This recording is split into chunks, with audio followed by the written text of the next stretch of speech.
Kota Bandung bisa disebut sebagai kota pengembang game karena penelitian dilakukan LIPI, Kominfo, dan Asosiasi Game Indonesia yang dirilis pada April lalu menunjukkan dari sekitar 20 perusahaan pengembang game yang ada di Indonesia dan 1.500 talenta digital yang terlibat, sekitar 15%-nya berada di Bandung.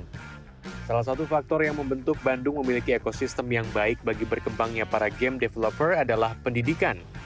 Sejak 2008 di Institut Teknologi Bandung terdapat program studi Magister Teknik Elektro, opsi teknologi media digital dan game. Dosen media digital dan game ITB Aris Setiaji berpendapat bahwa Indonesia unggul dalam sisi pasar dan tidak ada permasalahan dalam sisi SDM. Yang kita butuhkan sebetulnya bagaimana kita menelurkan ide-ide inovasinya malah ke komunitas itu. Gitu ya. Jadi kita harusnya tiap tahun tuh laporan sama komunitas.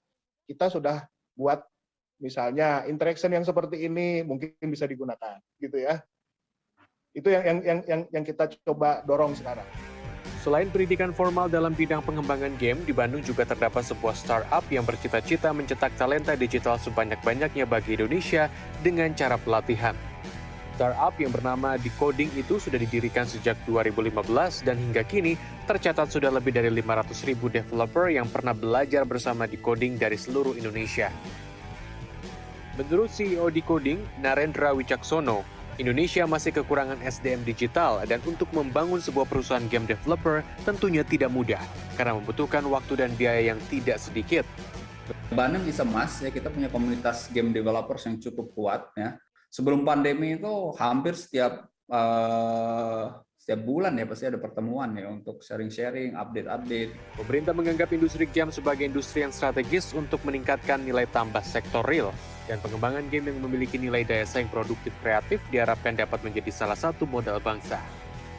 Melalui Kementerian Pariwisata dan Ekonomi Kreatif, industri game dikembangkan diantaranya melalui event di dalam dan luar negeri, kampanye produk lokal hingga pendanaan.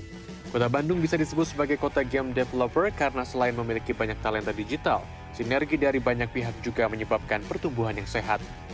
Kita ngelihat di sini di ekosistemnya dari sisi akademisi, dari segi bisnis, dari segi government yang mendukung, dari segi kebijakan maupun dari pendanaan itu kami lihat sangat-sangat kondusif buat pengembangan game developer di Bandung.